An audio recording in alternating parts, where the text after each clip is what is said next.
Subscribe करें और bell दबाएं ताकि कोई खबर रह न जाए।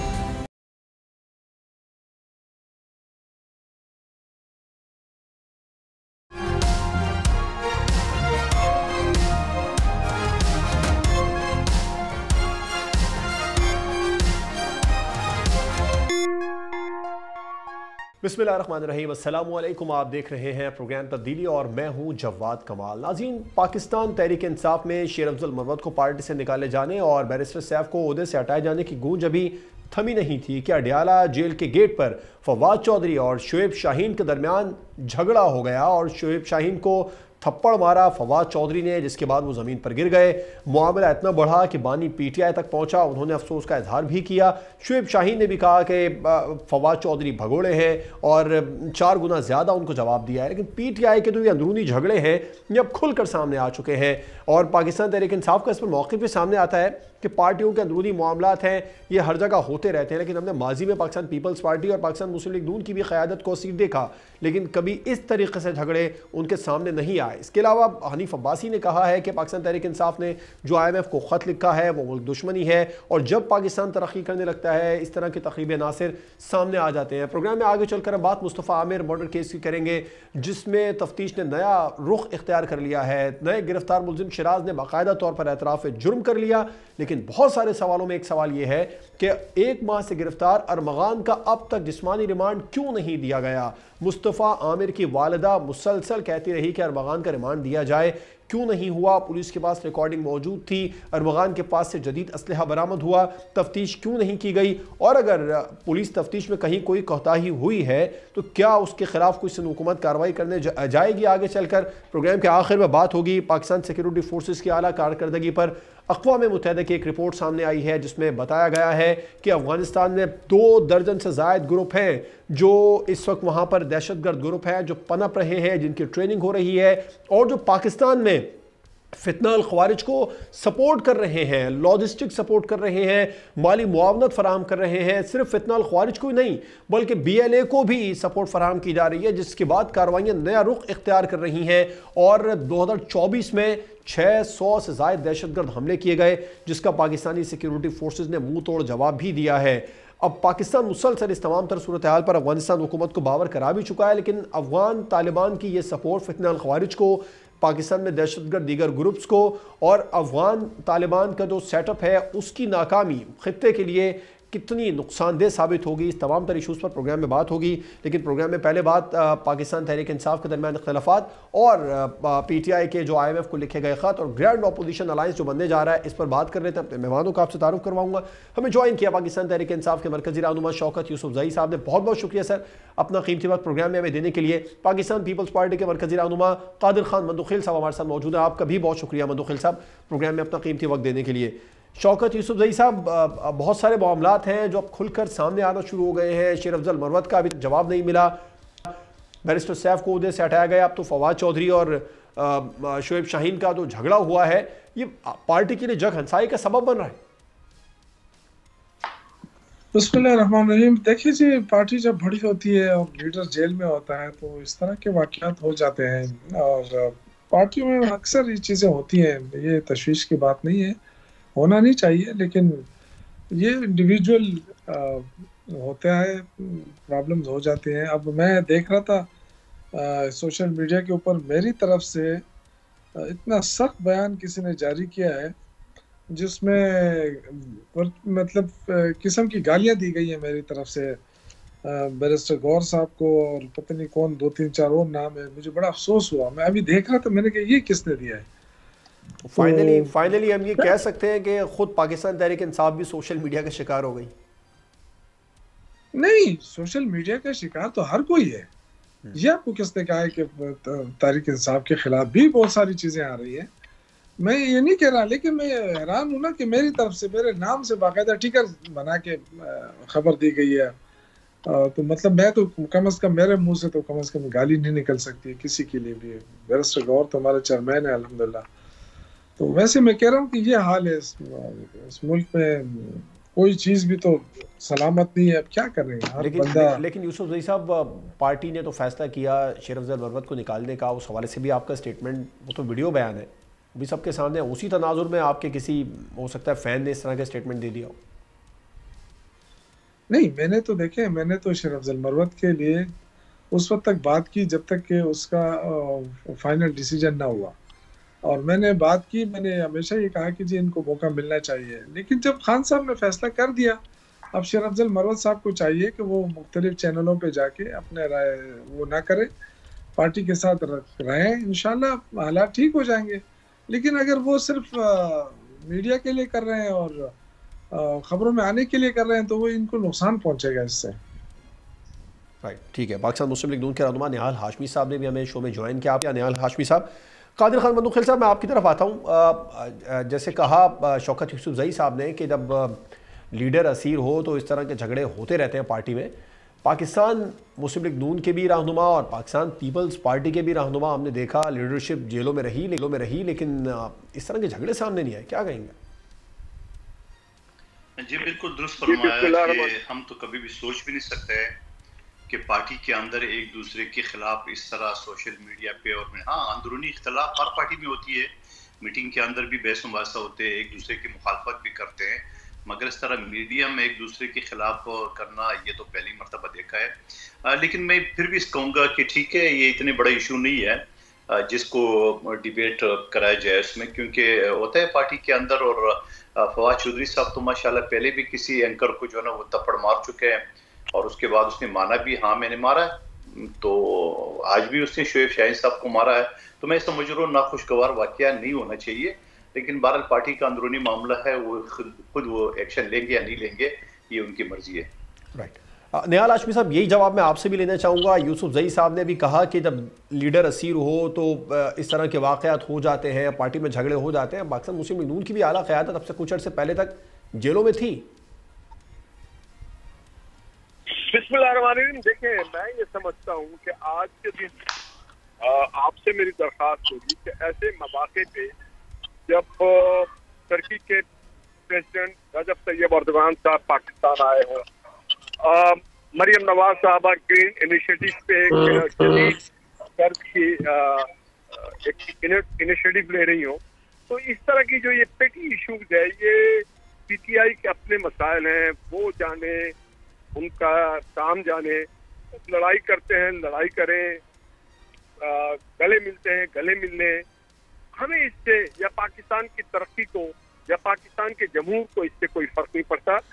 ये हाँ, इनकी ट्रेनिंग पता चलता है, इनके अंदर के इख्तलाफात का अंदाजा होता है कि ये मैच्योरिटी की तरफ नहीं है और जमहूर से बहुत दूर हैं, या जमहूर की जो डेमोक्रेटिक पार्टी के जो एक प्रिंसिपल्स होते हैं, उसूल होते हैं, जियो और जीने दो, बर्दाश्त और अदम बर्दाश्त, वो सारी चीज एक्सपोज होती है। और इनकी ट्रेनिंग का भी हमें पता चलता है कि जिस अंदाज में इनको ट्रेन किया गया है, सियासत में बहुत बर्दाश्त का काम है। ये सियासत में बर्दाश्त किया जाता है, तरीके से एक दूसरे को अकोमोडेट किया जाता है, हमेशा एक दूसरे के माफी ज़मीर को सुना जाता है, उनके नुक्ता नज़र को अहमियत दी जाती है। ये सिर्फ जत्थे में होता है कि एक दूसरे की बात को ना बर्दाश्त किया जाता है, ना कबूल किया जाता है, और वो डंडा और तलवार और सोटे और छुरी चल जाती है। तो ये जत्थे में तो हो सकता है, मगर ये सियासी जमात में अगर है तो फिर हमें शक होने लगता है कि ये सियासी जमात के लोग हैं या किसी जत्थे के लोग। अच्छा निहाल साहब, इन तमाम तर इख्तलाफात के बावजूद पाकिस्तान तहरीक इंसाफ हुकूमत के खिलाफ एक ग्रैंड अपोजिशन अलायंस बनाने की तैयारी कर रही है। हुकूमत के लिए कोई परेशानी है इसमें? देखिए, 10 अलायंस बना लें, वो सारे minus plus minus plus minus plus में इक्वल टू 0 ही निकलेगा, क्योंकि जो हुकूमत है वो डिलीवर कर रही है।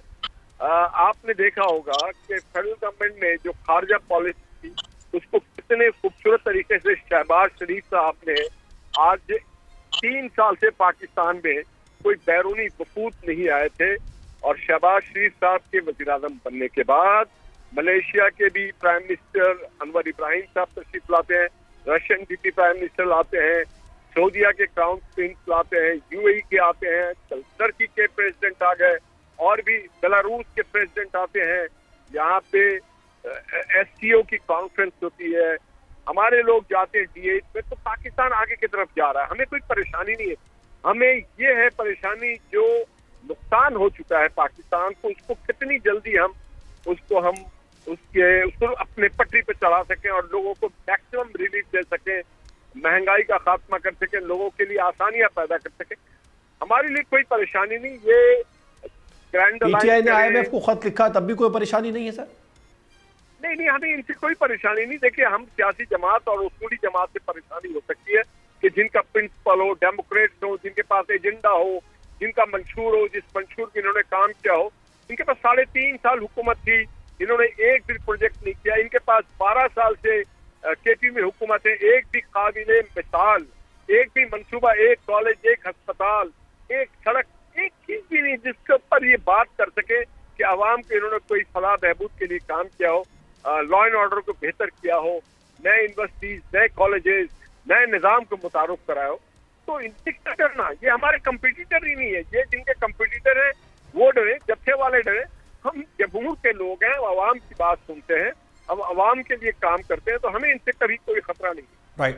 निहाल साहब, ग्रैंड अपोजिशन अलायंस में मौलाना की शमूलियत के बाद में जो इस वक्त अलायंस है या हुकूमत क्या सोच रही होगी, इस पर मैं आपसे बात करूंगा। जरा यूसुफजई साहब की तरफ आता हूँ। यूसुफजई साहब, कोई खतरा नहीं है, IMF को आप लोगों ने खत भी लिखा, गैर जमहूरी रवैया अपनाए, निहाल हाशमी साहब का मौक़िफ़ सामने आया। जो बात सामने आ रही है वो ये कि हनीफ अब्बासी साहब ने भी आज क्लियर किया कि पाकिस्तान जब भी तरक्की करने लगता है इस तरह के अनासिर सामने आ जाते हैं। पाकिस्तान तहरीक इंसाफ की जानिब उनका इशारा था। देखिए, खतूत तो तारीखी हैं, ये तो इंशाअल्लाह ताला जब इस पे कुछ लोग किताबें भी लिखेंगे इस पे, आप देखना जो इस वक्त मुल्क के हालात हैं मसनूई उस पे रखा हुआ है। सिर्फ कर्जे लेके मुल्क चलाया जा रहा है, तो कर्जों से तो मुल्क सिर्फ मसनूई तौर पे तो उसका बंदोबस्त हो सकता है, लेकिन मुस्तकिल मुल्क तरक्की नहीं कर सकता। आवाम को उससे कोई रिलीफ नहीं मिल सकता। और उसका अंदाज़ा आप करें कि आज मुर्गी की कीमत में इजाफा हो गया, चावल महंगे हैं, चीनी महंगी हो गई, और ये कह रहे हैं कि महंगाई ख़त्म हो गई या महंगाई में कमी आ गई। तो आम आदमी जब ये बात सुनता है तो उनका तो खून खोल उठता है अंदर से। वो बेचारा गरीब आदमी सारे दिन मजदूरी करता है, जब जाता है वो कहता है जी सब्जियां सस्ती हो गई हैं, खाने पीने की अशिया सस्ती हो गई। जब वो दुकान पे जाता है तो उसको वो सस्ती चीज़ें नहीं मिलती। तो ये जो है ना, ये अवाम का गैज़ और गज़ब इनके सर पे पड़ेगा। लेकिन ज़ाहिर है इक़्तिदार का नशा होता है, ये सब कुछ कह सकते हैं, जो इनके मुंह में आए, जो मर्जी है इनके कह सकते हैं। लेकिन ये मैं आपको बताऊं कि अल्लाह की लाठी बे आवाज़ होती है। 8 फरवरी को इन्होंने क्या कुछ नहीं किया 8 फरवरी से पहले इलेक्शन जीतने के लिए, लेकिन 8 फरवरी को अवाम निकली और वोट PTI को दिया। तो जब मैंडेट PTI को मिला है तो आप कैसे कह सकते हैं? पहले तो चलो आप 2018 में हम पे इल्ज़ाम लगाते थे कि जी एस्टेब्लिशमेंट के जरिए आए हैं, लेकिन 2024 में तो आप ये इल्ज़ाम हम पे नहीं लगा सकते। आज भी अल्हम्दुलिल्लाह तहरीक इंसाफ अगर इस मुल्क की सबसे बड़ी जमात बनकर सामने आई है तो फिर तो उसके मैंडेट का एहतराम करना चाहिए।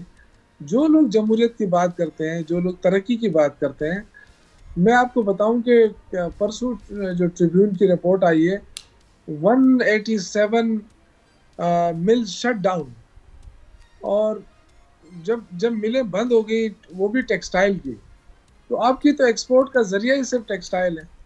आप अगर डॉलर कमा सकते हैं या ज़र मुबादला कमा सकते हैं तो वो तो सिर्फ टेक्सटाइल ही आपके एक्सपोर्ट का जरिया है जी। जब आपकी मिलें बंद हो गई 187, तो इसका मतलब है कि आपकी एक्सपोर्ट भी गिरेगी, क्योंकि हम कम्पीट नहीं कर पा रहे हैं। आप बिजली इतनी महंगी दे रहे हैं कि वो कम्पीट नहीं हो रही है मार्केट में चीज़ें लोगों की जो यहाँ मैन्युफैक्चर होती हैं। महंगाई की शरत तो खैर यूसुफजई साहब पाकिस्तान तहरीक इंसाफ के दौर में भी बहुत ज़्यादा थी। मंदोखिल साहब, खतूत पर आप लोग एतराज़ कर रहे हैं, यूसुफजई साहब कह रहे हैं किताबें लिखी जाएंगी इस पर। तो जी बिल्कुल लिखी जाएगी। यूसुफजई साहब उनकी पार्टी के ऊपर तो दास्तानी लिखी जाएगी, किताबें तो छोटी चीज़ है। जिस तरह माशाल्लाह वो हरकतें कर रहे हैं, जिस तरह वो कोई चीज़ कानून आईन अखलाक किसी दायरे में कोई चीज़ नहीं आती है वो भी कर डालते हैं। और माशाल्लाह फरमाते हैं कि मसनूई आलात है कर्जे लेके। वो मेरे भाई आपने 26,000 अरब लिए 3 साल में। आप पीपल्स पार्टी और नून लीग को 5,000 यानी दोनों को मिला के 10 साल में 10,000 का ताने दे रहे थे। खुद 26 साल लिए, आपकी मिशन क्या था, विजन क्या था, अंडे कटे मुर्गियां और कुछ नहीं है। बाकी ये कि अनोखी बात आप मजीद करें, आज अफगानिस्तान के साथ बात करेंगे, उलमा को बुलाए और वक्त लेके अफगानिस्तान जाएंगे। कोई ये खैबर पख्तूनख्वा कोई अलग मुल्क का नाम है? ये तो पाकिस्तान का एक सूबा है, तो वो कैसे दूसरे पड़ोसी मुल्क से मुज़ाकरात कर सकते हैं? बात हालात वही है, बात वही है कि सिर्फ अफरा तफरी करना है, सिर्फ एक इंतशार फैलाना है और तो कुछ नहीं है। तो जब इंतशार फैलाना है तो अक़वाम मुत्तहिदा में भी दरख्वास्त दे दे कि खैबर पख्तूनख्वा हुकूमत को रजिस्टर्ड किया जाए। अगर इंतशारी फैलाना है तो IMF को खुद ही दरख्वास्त दे दे, हमें अलग से पैसे दो, बाकी पाकिस्तान से नहीं दो। तो ये सारे अरबे तो इनके पास है और ये इस्तेमाल करेंगे। आप मुझे बता दो कि कौन सा हरबा इस्तेमाल नहीं किया उन्होंने। लेकिन सवाल ये है, आज 1.25 साल हो गए खान साहब जेल में पड़े हुए, ये सिर्फ और सिर्फ एग्जीक्यूटिव ऑर्डर का इंतजार कर रहे हैं ट्रंप की तरह। बाकी तो इनके वकील तो सारा दिन आप देख रहे हैं, आज भी वकील ही लड़ रहे हैं आपस में। बंदू खैल साहब, बाबा जाए कैसे चलाए? चले, ये तो खैर पार्टी का अंदरूनी मामला होगा। बंदू खैल साहब, ये grand opposition alliance Pakistan Tehreek Insaf बनाने जा रही है, आप समझते हैं हुकूमत को कोई इससे खतरा हो सकता है? उसकी भी करे ग्रैंड अलायंस को किस चीज को बना रहे? क्या पहले नहीं बनाया? क्या महमूद खान अचकजई को उन्होंने सरबराह बना है? वो कोई तंजीम जो बनाई थी इत्तेहाद TTP के नाम से, तो वो जाके उस बेचारे के साथ क्या किया? उसने कहा भाई मैं जमहूरी आदमी हूँ, पीपल्स पार्टी नून लीग से बात करूंगा। उस बेचारे को साइड पे कर दिए। फिर जाके मौलाना साहब को जो गाली गलोच करे थे उनकी शिकायत किया। मौलाना साहब ने खुद कहा कि हुकूमत से मुज़ाकरात करने में हमसे कोई मुशावरत नहीं किए। बल्कि कल ही की बात है, इनके कामरान मुर्जा साहब ने सेनेट में इनके खिलाफ क्या बात की है वो भी आपने सुन लिया। लेकिन मैं ये समझ रहा हूँ कि ये सारे लोगों को जो बातें मैं कर रहा हूँ ये मुझसे ज्यादा उनको पता है और वो इस्तेमाल नहीं हो रहा है। आप देख रहे हैं मौलाना साहब बड़ी मोहतात तरीके से चल रहे हैं इनके साथ। ठीक, निहाल हाशमी साहब, कादिर खान बंदूखेल साहब ने मौलाना फजलुर रहमान साहब का जिक्र किया। मैं भी उन्हीं पर आपसे बात करने जा रहा था कि मौलाना फजलुर रहमान साहब अगर इस ग्रैंड अपोजिशन अलायंस में बाकायदा तौर पर शामिल हो जाते हैं तो फिर तो यकीनी तौर पर एक मिलकर मुश्तरका तौर पर बड़ा एहतजाज करने की पोजीशन में पाकिस्तान तहरीक इंसाफ होगी। और अगर ऐसा होता है तो फिर क्या हुकूमत डायलॉग टेबल पर वापस लाने के लिए PTI को कोई इकदाम करेगी? देखिए, मैं आपसे एक बात कहना चाहता हूँ। मौलाना फजलुर रहमान साहब जब तक इस ग्रैंड ऑपोजिशन अलायंस में शामिल नहीं होते, उनके हवाले से किस्म की राय देना मेरे ख्याल से ज्यादती होगी क़यादत के साथ। लेकिन बहरहाल कता कलामी की माजरत निहाल हाशमी साहब, उस ग्रैंड ऑपोजिशन अलायंस की पहली बैठक में जो मुतालिबात रखे गए थे, मौलाना साहब ने वो मुतालिबात हुकूमत के सामने रखे। वज़ीर आज़म शहबाज शरीफ साहब से जब उनकी मुलाकात हुई थी, अगर मेरी बात आप मुकम्मल हो जाने दें तो मैं आपसे एक अर्ज करूं कि सबसे ज्यादा अगर अलायंस की जरूरत है ग्रैंड अलायंस की, तो वो PTI को अपने सफों में जरूरत है। इनके सफों में आज इत्तेहाद नहीं है, ये मुंतशिर हैं, ये बिखरे बिखरे हैं, ये नाराज हैं, ये जत्थे जत्थे बन चुके हैं। तो सबसे पहले देखिए, आप अपने घर को पहले ठीक करें।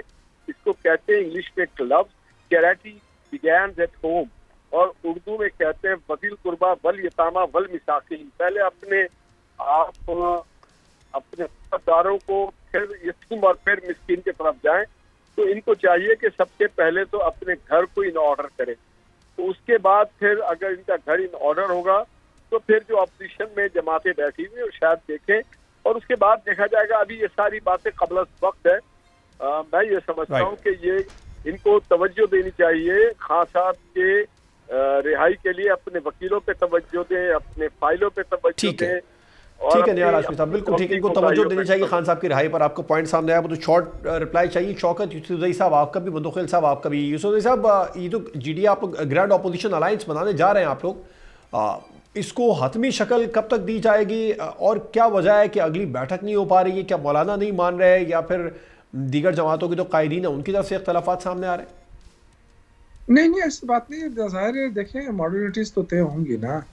कम से कम इश्यूज़ के ऊपर मुत्तहिद हो सकते हैं, इत्तेहाद हो सकता है, क्योंकि आपको पता है कि मुख्तलिफ जमातें हैं, अपना अपना मंशूर है। तो जब इकट्ठी होती है तो उनके कुछ पॉइंट्स होते हैं और शायद हुकूमत के खिलाफ। कहीं यह वजह तो नहीं है PTI आजकल अपने अंदरूनी इख्तलाफात में घिरी है, इस वजह से इस तरफ कोई बात ही नहीं हो पा रही? देखिए, PTI में अब अगर ये जो झगड़ा हुआ है इसको आप PTI का अंदरूनी इख्तलाफ कहते हैं तो ये ज़्यादती होगी। अगर किसी के खिलाफ डिसिप्लिनरी एक्शन अगर लिया गया है इमरान खान की तरफ से, तो उसको भी, इस पे पार्टी पे कोई असर नहीं पड़ता। न पार्टी के दरमियान इख्तिलाफात हैं। चेयरमैन इस वक्त बैरिस्टर गौर साहब हैं और अली अमीन साहब इस वक्त CM हैं, तो हम ये कोई इख्तिलाफात नहीं है। सूबाई सदर है हमारे अली अमीन साहब की पोजीशन मजबूत है इस वक्त, आप खैबर पख्तूनख्वा में, आप इस बात को बेहतर जानते होंगे। बिल्कुल मजबूत है, बिल्कुल मजबूत है। ये जो प्रोपेगेंडा हो रहा है ना, ये सिर्फ ये मायूसी करीब है, वो कहीं नहीं जा रहे, इसको क्लियर कर दें सर। देखिए, ये मायूस ज़हनियत है जो हुकूमत की तरफ से प्रोपेगेंडा फैलाया जा रहा है बार बार। जी, इनके दरमियान इख्तिलाफात है, हमारे दरमियान क्यों इख्तिलाफात है? आपने मैंडेट चोरी किया है। ठीक है, बिल्कुल ठीक है यूसुफ ज़ई साहब, आपका पॉइंट है। मदुखिल साहब, आपका भी शॉर्ट रिप्लाई चाहिए। मौलाना फजलुर रहमान साहब अगर इस अलायंस में शामिल हो जाते हैं तो फिर हुकूमत कहाँ खड़ी है? फिर भी हुकूमत को कोई प्रॉब्लम नहीं होगी? देखिए, मैं तो पहले ही कह चुका हूँ कि मौलाना साहब इनकी जाल में अब नहीं फंसेगा, क्योंकि मौलाना साहब को जो गाली गलौज कर रहे थे, हम और आप भी ये समझ गए कि चलो बस एहतियात की तरफ जा रहे थे। मौलाना साहब के साथ जो मुज़ाकरात उन्होंने किए है, और फिर जब हुकूमत के साथ मुज़ाकरात करने में मौलाना साहब को एक साइड पे कर दिया है। और मैं आपको कल ही की बात बता रहा हूँ, कामरान मुर्जा साहब ने असम्बली में इनकी खिलाफ बात की है कि IMF को खतूत लिखना ये मुनासिब नहीं है।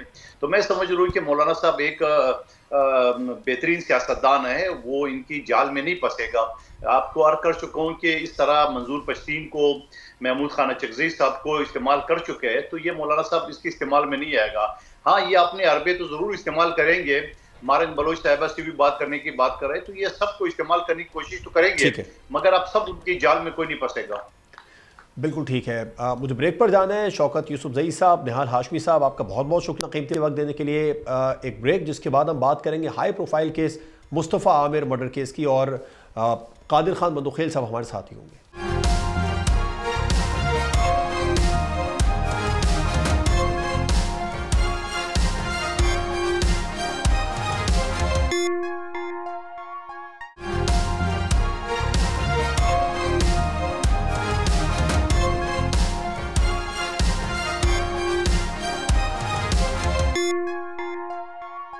वेलकम बैक नाज़रीन। मुस्तफ़ा आमिर मर्डर केस की प्रोग्राम में अब बात कर रहे हैं, जिसमें बहुत सारे हक़ाइक़ अब खुलकर सामने आ चुके हैं। कादिर खान मदुखिल साहब हमारे साथ प्रोग्राम में मौजूद हैं। हमें ज्वाइन किया है बोल न्यूज़ के क्राइम रिपोर्टर खुरम गुलजार साहब ने। खुरम गुलजार साहब, आपका भी बहुत शुक्रिया प्रोग्राम में हमें टाइम देने के लिए।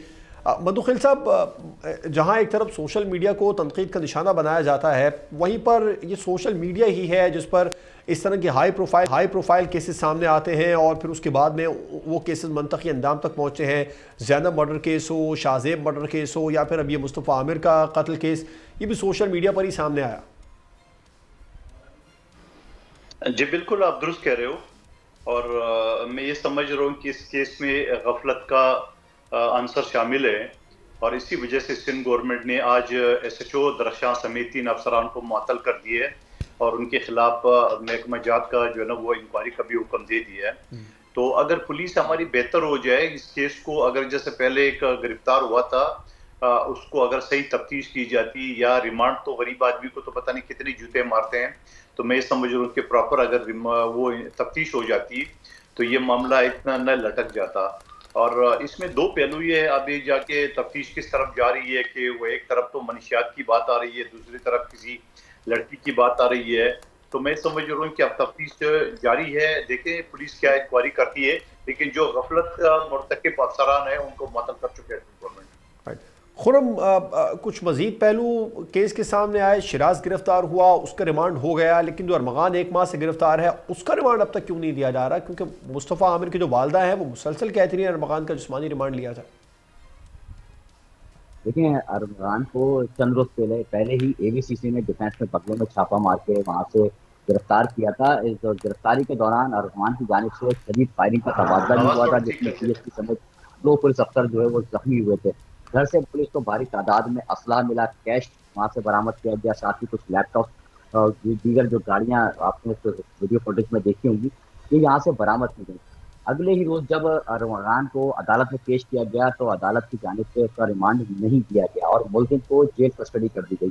तो ABCC पुलिस के जो तफ्तीशकार थे उनका ये कहना था कि हमें रिमांड दिया जाए ताकि इस बात का इंकशाफ हो सके, क्लियर हो सके, क्योंकि चंद ही घंटों की तफ्तीश के दौरान अरगमान ने सिर्फ ABCC पुलिस को यही बताया था कि मैंने मुस्तफ़ा को कत्ल कर दिया है, और ये नहीं बताया गया कि कहाँ पे कत्ल किया और उसकी लाश कहाँ है। सिर्फ पुलिस को गुमराह करने के लिए अरगमान ने इब्तदाई बयान में सिर्फ यही बताया चंद घंटों की तफ्तीश में कि मैंने उसे कत्ल कर दिया है, और लाश मैंने मलीर में फेंक दी है। पुलिस ने जो जो जगहें मलीर की तलाश कर सकती थी वहां गई, लेकिन इस दौरान पुलिस को लाश नहीं मिली और अदालत में पेशी के बाद जो है उसको जेल कस्टडी कर दिया गया। ये सारी मामला था जिसकी वजह से तफ्तीश आगे नहीं बढ़ सकी। अरगमान का जो साथ जो गिरफ्तार शिराज है, वो शिराज जो है वो इनका घरेलू मुलाजिम था। अरगमान के बहुत सारे क्रिमिनल रिकॉर्ड भी सामने आए, मजीद तफ्तीश जो सामने आई है उसमें। जी बिल्कुल, अरगमान के कस्टम के थानों के रिकॉर्ड हैं, इसी तरह दरख्शा थाने का रिकॉर्ड है और खिजरी के रिकॉर्ड मौजूद हैं, जिसमें मंशियात के मुकदमात हैं, भत्ताखोरी है, इस तरह के मुकदमात जिसमें मुद्दे भी मौजूद हैं और उनसे तावान का मुतालबा भी किया गया मुल्जिम की जानिब से। जब तावान नहीं मिला तो फिर मुल्जिम ने मंशियात फरोशी का जो है वो धंधा शुरू किया। ये सारे रिकॉर्ड जो है वो सामने आ चुके हैं। मुकदमे की FIR भी जो है वो बोल न्यूज़ को मौसूल हुई है। तमाम मुकदमात हमने दिखा दिए इसमें। लेकिन शिराज जो मुलाजिम है, उस मुलाजिम ने ही इस बात का इंकशाफ किया। जब उसको तफ्तीश में इंटरोगेट किया गया तो उसने बताया कि हम जो है वो मुस्तफ़ा को घर के अंदर ही मारा गया। उसने नहीं देखा कि कैसे मारा, सिर्फ उसका बताना ये था। जो अपने इंटरोगेशन में उसने बताया कि लोहे की रॉड से अरगमान ने अपने कमरे में 3 घंटे तक तशद्दुद किया और फिर उसकी लाश को उसी की गाड़ी में, मुस्तफ़ा की गाड़ी में डालने के बाद वो यहाँ से हब के रास्ते, हब के इलाके में दूरजी का एक मुकाम है, किसी लड़की का भी इजाफा हुआ है खुरम इस केस में, अरमगान और शिराज के अलावा? जी देखिए, बिल्कुल इसमें बिल्कुल ABC से जब तफ्तीश की तो इस बात का इंकशाफ हुआ था। तो एक मार्शा नामी एक लड़की है जिसका तनाज़ा था क्योंकि वो दोस्त थी मुस्तफ़ा की, और फिर वो इस बात का पता चला कि मुस्तफ़ा ने मार्शा से दोस्ती खत्म कर दी थी। ये सारी बातें हमें मुस्तफ़ा की वालदा ने बताई। उनका वालदा का कहना ये था कि मार्शा ही नामी लड़की जो है उसी की वजह से मुस्तफ़ा का जो है वो कत्ल हुआ, क्योंकि उसने धमकी दी थी और वो मुस्तफ़ा उससे बात नहीं करना चाह रहा था। जब वो 24 दिसंबर को बता रहे हैं कि वो अमेरिका से वापस आई थी और ठीक खुरम आपका पॉइंट सामने आया। मधुखिल साहब, बज़ाहिर जो डिटेल सामने आ रही हैं उनको देख के लग रहा है कि अरमगान को इस केस में बचाने की कोशिश की जा रही है। कौन से ऐसे हाथ हैं, कुछ पता चल सका सिंध हुकूमत को, जो अरमगान को बचाने की कोशिश कर रहे हैं? शिराज की कल गिरफ्तारी हुई, उसका रिमांड भी दे दिया गया, जबकि 1 माह से गिरफ्तार मुलजिम का रिमांड भी अब तक नहीं दिया गया। वो पुलिस को चकमा देता रहा कि मलीर में लाश है, लेकिन दरोजी से मिलती है लाश बाद में। देखिए, मैं ये समझ रहा हूँ कि मैंने जैसा पहले ही सेगमेंट भी आपसे अर्ज किए थे कि सिंध गवर्नमेंट ने SHO दरख्शां समेत 3 अफसरान को मुअत्तल कर दिया है। तो इस बात की तो ये सबूत है कि सिंध गवर्नमेंट को कोई गफलत तो नजर आई है, और यकीनन जो ये सूरत-ए-हाल है, अगर वो पुलिस को चकमा दे रहे थे कि मलीर में है और फिर उसके बाद मलीर में अगर नजर नहीं है, तो मेरी अकल में ये बात नहीं आ रही है कि अगर एक मुलजिम बता रहे हैं कि मलीर में है और पुलिस फिर भी उसको बरामद ना करे, तो ऐसा तो हो नहीं सकता है। क्योंकि पुलिस जिस तरीके से उनको ये उगलवाते हैं कि मलीर में है, तो फिर वो इस तरह भी उगलवा सकते हैं कि आपने झूठ बोला, असल कहाँ है। जब एक आदमी ने जुर्म कबूल कर लिया है या उस बकौल पुलिस की उसने कहा कि मैंने कत्ल किया और लाश मलीर में है, तो ये मैं समझ रहा हूँ कि पुलिस की नाइली है, गफलत है, और मैं कहता हूँ उनको पुलिस को सजा मिलनी चाहिए। सिर्फ सस्पेंड जो है ना वो काफ़ी नहीं है, इस वजह से कि बहुत सारे हाई प्रोफाइल के अलावा आम जो गरीब का बच्चा है उनके तो कोई पूछने वाला नहीं है। उनके साथ तो ये तो हाई प्रोफाइल केस है, सोशल मीडिया ने उठा लिए, आपकी मीडिया ने उठा लिया है, तो ये मामला यहाँ तक पहुँचा, वरना यहाँ तक भी ना पहुँचता। और आगे अल्लाह खैर करे कि अदालत में क्या होता है उनके साथ। तो मधुखिल साहब, अब जो मुअत्तल अरकान हैं, आपने बताया कि सिंध हुकूमत ने उनको मुअत्तल किया है, इन मुअत्तल अरकान के खिलाफ बाकायदा कार्रवाई होती भी नजर आएगी या बस मुअत्तली ही काफ़ी रहेगी?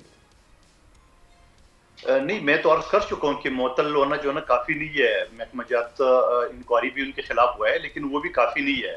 अगर उनसे गफलत हुआ है या उनसे जुर्म हुआ है और उन्हें ये सारी चीज़ें छुपाई या किसी की उन्हें हिमायत की है, तो उनको तो नौकरी से हाथ धोने के साथ साथ जेल जाना चाहिए। ये सिर्फ मुअत्तल करना काफ़ी नहीं है, मैं तो पहले अर्ज कर चुका हूँ।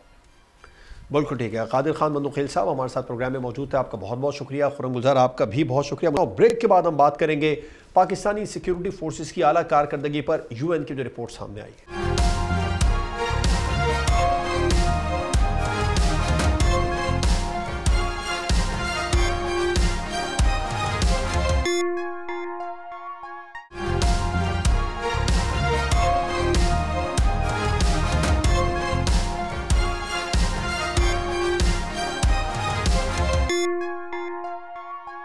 वेलकम बैक नाज़रीन। पाकिस्तानी सिक्योरिटी फोर्सेस की आला कारकर्दगी पर अक़वाम मुत्तहिदा की एक रिपोर्ट सामने आई है जिसमें बताया गया है कि पाकिस्तान में मौजूद जो फितना अल ख़वारिज हैं उनको अफ़गान तालिबान की सपोर्ट हासिल रही है, अफ़गान अबूरी सेटअप की भी सपोर्ट उनको हासिल रही है और 2 दर्जन से ज़ायद ग्रुप अब भी ऐसे हैं अफ़गानिस्तान में जो ख़ित्ते में दहशतगर्द कार्रवाइयाँ कर रहे हैं।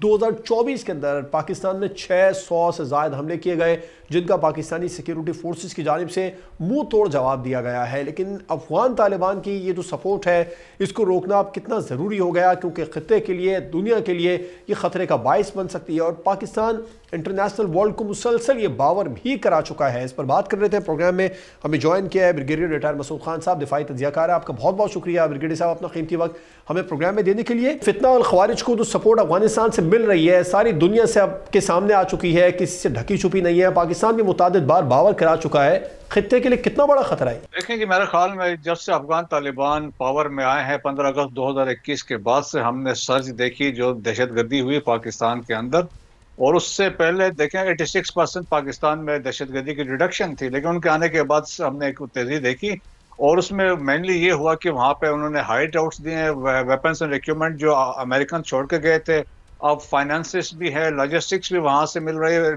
लिबर्टी भी है और फैसिलिटेशन भी वो कर रहे हैं और बेसिकली वो एज ए लेवरेज के तौर पे हमारे खिलाफ यूज़ कर रहे हैं। और देखें अब इनका अलायंस बन गया है, अलकायदा के साथ भी अलायंस है, अफगान तालिबान के साथ भी फितना और ख़ारिज का अलायंस है। तो ये तीनों मिलकर पाकिस्तान को डिस्टेबलाइज करने की कोशिश कर रहे हैं। इसके पीछे इंडिया एक्टिवली इन्वॉल्व है और बहुत सारी ताकतें हैं जो पाकिस्तान को डिस्टेबलाइज करना चाहती है, चाइना को यहाँ पे कंटेन करना चाहती है। देखिए पाकिस्तान ने तो एक बड़ा वाज़ेह मैसेज इनको दिया है और अब रिसेंटली जो फॉर्मेशन कोर कमांडर्स कॉन्फ्रेंस हुई थी तो उसमें भी ये इस रिजॉल्व का इयादा किया गया कि जो काउंटर स्ट्राइक कैपेबिलिटी पाकिस्तान के पास स्ट्रेटेजी है वो हम यूज़ करेंगे। और जिस तरीके से हमने रिसेंटली लास्ट ईयर किया था बरमल पक्तिका में, तो ये दोबारा ये हो सकता है और इस दफ़ा होगा तो मैसिव होगा। और ये देखें कि और दुनिया भी मानती है और जो अभी रिपोर्ट आई है यूनाइटेड नेशन एनालिटिकल सपोर्ट और सैंक्शन मॉनिटरिंग टीम की, कि उन्होंने कहा कि वहाँ पे 24 दहशतगर्द तंजीमें हैं, में से स्पेसिफिक वो पाकिस्तान के लिए भी हैं, सेंट्रल एशिया के लिए भी हैं, रशिया के लिए भी है, चाइना के लिए भी है। सो थ्रेट जो है it's not only for Pakistan, for the region, लेकिन इस्लामिक स्टेट और अलकायदा के साथ ये इंटरनेशनल एक थ्रेट बन चुका है। लेकिन पाकिस्तान का वाज़ेह मौक़िफ़ है कि स्टेटस को कोई नहीं होगा, कोई अपॉलॉजीज नहीं होगी, कोई अपीसमेंट नहीं होगी, स्ट्राइक्स होंगी। अच्छा मसूद साहब, एक और बात सामने आई वो ये कि बलूचिस्तान लिबरेशन आर्मी को भी ऑपरेशनल सपोर्ट भी है, माली सपोर्ट भी है, स्ट्रेटेजिक सपोर्ट भी है। अफगान तालिबान की जो मौजूदा कार्रवाइयाँ हैं पाकिस्तान के अंदर हो रही हैं उसको एक नया रुख इख्तियार किया जा रहा है। तो अब आप क्या समझते हैं इनके खिलाफ कार्रवाई कितनी ज़रूरी है? लेकिन इसका यही है कि 2018 में ब्रास बनाई थी इंडिया ने, जिसमें BLA भी शामिल थी, BLF भी शामिल थी, BRG भी थी, उसके बाद BRA भी शामिल थी। फिर 2020 में कंसोर्शियम ऑफ टेररिस्ट ऑर्गेनाइजेशन रा ने बनवाई, वो भी अफगानिस्तान में, जिसमें ब्रास का जो अलायंस था वो TTP के साथ करवाया गया। अब इन्होंने आपस में इनका एक इत्तेहाद हो चुका है। सो बलूचिस्तान के अंदर उन्होंने आपस में एरियाज तकसीम भी किए हुए हैं कि करना है। और रिसेंटली अगर आपको याद हो चंद महीने पहले एक नसरुल्लाह पकड़ा गया था जो अफगानिस्तान से स्पिन बुलदक वाली साइड से पाकिस्तान में दाखिल हो रहा था। उसने जब पकड़ा गया तो उसने बताया कि उसको फैसिलिटेट किया था BLA ने और वो यहाँ पे आए तो उसके मकासद उसने बयान किए थे। देखिए अल्टीमेटली ये है कि वहाँ पे इंडिया और अफगानिस्तान दोनों एक्टिवली और दूसरी ताकतों के साथ वो इनको फैसिलिटेट कर रहे हैं, BLA को भी, मजीद ब्रिगेड को भी। अगर आपको याद हो कि लास्ट ईयर जो समिट हुई थी यूनाइटेड नेशन में, तो वहाँ पे 4 ममालिक ने एक मुतफिका एक बयान जारी किया था जिसमें पाकिस्तान, रशिया, चाइना और ये रशिया शामिल था, जिसमें उन्होंने कहा था कि पाकिस्तान को जो थ्रेट है वो BLA मजीद ब्रिगेड से है और फितना और ख़ारिज से है। और इसके बाद अब रिसेंटली ये रिपोर्ट आज जो अभी कल निकली है जुमरात को, analytics United nation analytical support and sanction monitoring team की, उन्होंने भी इसका दोबारा कंफर्म किया है कि जिस तरीके से यहाँ से बलोच दहशतगर्द भी जो इन्वॉल्व हैं, फितना और ख़ारिज भी शामिल है, but at the same time उन्होंने ये प्रेस किया है कि जो पाकिस्तानी सिक्योरिटी फोर्सेस है, स्पेशली जो उनका क्रैक डाउन हुआ है फितना अल खारिज और दाइश के खिलाफ, वो उनका बहुत ज़बरदस्त है। मसूद साहब, एक और बात है वो ये कि किसी से भी ढका छुपा नहीं है, सारे दुनिया के सामने है जो अफगान अबूरी सेटअप है उसका और भारत का गठजोड़ पाकिस्तान में कार्रवाइयाँ मिलकर करता है, और अब तो UN की रिपोर्ट भी सामने आ चुकी है। तो कितना अब इम्पॉर्टेंट हो गया पाकिस्तान के लिए खारजी सतह पर इस मामले को उठाना, दुनिया को बावर कराना? मेरा ख्याल में ऑलरेडी देखें, हमारे जो परमानेंट एम्बेसडर है मुनीर अकरम साहब, वेरी इंस्ट्रूमेंटल। अब रिसेंटली भी जो यूनाइटेड नेशन सिक्योरिटी काउंसिल में उन्होंने इस बात का वहाँ पे दोबारा उन्होंने बताया था कि पाकिस्तान में फितना और खारिज भी है, BLA भी है, मजीद ब्रिगेड है, जिस तरीके से वहाँ से वो कर रहे हैं, तो उन्होंने बात की थी। मेरे ख्याल में रियलाइजेशन अभी तो अमेरिका में भी हो रही है। अभी देखें, ट्रम्प ने भी कहा है ना कि हमारे जो वेपन्स और इक्विपमेंट वापस करें, $7.12 बिलियन के वेपन्स वो छोड़ के आए थे। अब वो कहता है देयर वाज नो पॉइंट, क्यों वहाँ पे छोड़े, कहता है मुझे मंतक इसके समझ में नहीं आई। और फिर इसके अलावा आप देखें कि उन्होंने कहा जब आपने फंड्स लेना है वेपन दे दें। और फिर इनका डायरेक्टर नेशनल इंटेलिजेंस जो तुलसी गैबर्ट थे, उन्होंने भी कहा कि जी वहाँ पे तो इस्लामिक स्टेट का जो दाइश का बड़ा का मुनज़्ज़म वहाँ पे एक निज़ाम चल रहा है, एक थ्रेट बन रहा है। सेंटकॉम के चीफ भी कह चुके हैं। सो रियलाइजेशन इंटरनेशनली है। और मेरा ख्याल में देखें 9/11 पे जो उसके बाद जो इन्वेजन हुआ अफगानिस्तान का अमेरिका ने किया, so it was because of Al Qaeda तो दोबारा स्ट्रेंथन हो चुकी है इनसाइड अफगानिस्तान, लेकिन उसके साथ साथ इस्लामिक स्टेट भी वहाँ पे मजबूत हुई है। और इस्लामिक स्टेट ने अपनी पावर डिमॉन्स्ट्रेट की है। रिसेंटली हमने देखा मॉस्को कंसर्ट पर हमला हुआ, किरमान में हमला उन्होंने किया, तुर्की में किया, और इसके अलावा अफगानिस्तान के अंदर जो हमले हुए थे, और जहाँ पाकिस्तान में बाजोर के इलाके में जाके JY की रैली में हमले हुए थे, तो ये इनकी प्रेजेंस है। और सीरियस दुनिया समझ रही है कि अगर इन्होंने इस पे एक्शन नहीं किया तो things may go out of control. बिल्कुल ठीक है। ब्रिगेडियर रिटायर्ड मसूद खान साहब हमारे साथ प्रोग्राम में मौजूद थे, आपका बहुत बहुत शुक्रिया। नाज़रीन में मौजूद जो फितना अल खवारिज हैं उनके खिलाफ तो पाकिस्तानी सिक्योरिटी फोर्सेस कार्रवाइयाँ कर ही रही हैं, लेकिन इस बात से भी इनकार नहीं किया जा सकता कि अफगान तालिबान अब भी खित्ते के लिए एक बड़ा ख़तरा है। इजाज़त दीजिए, अल्लाह हाफ़िज़।